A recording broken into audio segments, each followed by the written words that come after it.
We have a segment that we call Three Simple Things. Three Simple Things is sponsored by United Health Group, working to close the women's health gap. So in your view, what are three simple things that women can do to better advocate for their health? I would say when you go to your doctor, don't give up. Yeah. If he or she can't answer it, go to somebody else. And if they can't answer it, go to somebody else. Keep going. You own your own health. So I would say that as number one. Number two is go to your friends. Talk to your friends about your health. Have them talk to you about their health.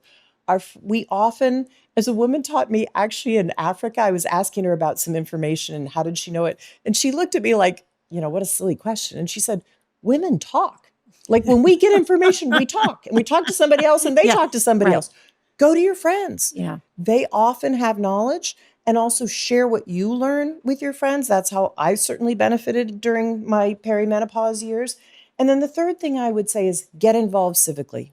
Again, moving money to women's health research matters, but it means your congressperson or your state legislator, they need to hear from you. This matters to me. That's really good advice. And I think one thing that people need to, probably understand intuitively, but because there is such a focus by insurance companies and the hospital systems that doctors work for profit, doctors can really only spend about 15 minutes with you at an appointment. And so that shortens that ability of the doctor over time and the patient to sort of walk through, well, I'm also having this and I'm also having this. And the doctor saying, well, is it related to this? Or what happened when you were here last time? Or just the time that a doctor can spend with a patient. So I think what you're saying is about you have to kind of now really keep your own records, keep track of everything and advocate on your behalf because that time is now shortened just because of the cost savings that occurs. And often you go into those appointments, you're exactly right. They're misincentivized. And so you feel like the doctor's kind of rushing you. And so also often when you go into a doctor, of course, they're trained. My gosh, that's what we rely on them for. So they also have knowledge in areas you don't know. But don't doubt yourself. Yeah. Keep going. I told you I'm nerdy. I've kept a spreadsheet for a very long time on all my blood work.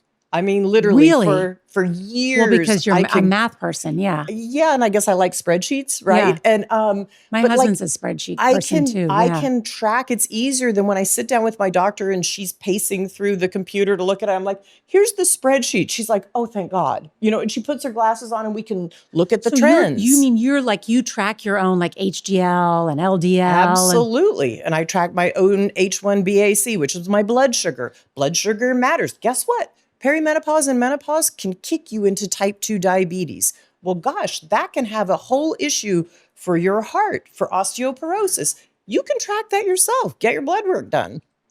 I feel like, Melinda, we should create like an app that literally you could plug all your like LabCorp blood tests into that could map it because it doesn't exist. Like that's actually one of my big frustrations about is that like half the stuff is here and half the stuff is here. Like, oops, I just